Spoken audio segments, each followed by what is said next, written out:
তোমরা যারা গার্মেন্টসের চাকরিকে ছোট করে দেখো, তোমরা হয়তো অফিসের গেটে কখনো যাও। এই যে ঈদ পরে অফিসের বাইরে কত শত মানুষ দাঁড়িয়ে আছে ছোট্ট একটা চাকরির আশায়। কত শত মানুষ কত অফিস ঘুরে যখন বাসার দিকে আসে চাকরি না পেয়ে, তখন তাদের মুখের দিকে চাওয়া যায়। তোমরা যারা গার্মেন্টসের চাকরিকে ছোট করে দেখো, তারা হয়তো তাদের মুখটা দেখোনি, যারা 5-7টা অফিস ঘুরে মাত্র বাসায় আসলো, যার সাথে সে কোনোদিন কোথাও বলেনি, তাকেও জিজ্ঞেস করে, ভাই একটা চাকরি কি হবে, আপনাদের অফিসে কি লোক নেবে? গার্মেন্টসের চাকরি এতটাও সহজ না।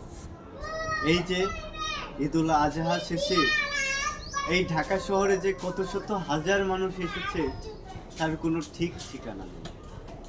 চাকরি এতটাও সহজ না। ধন্যবাদ।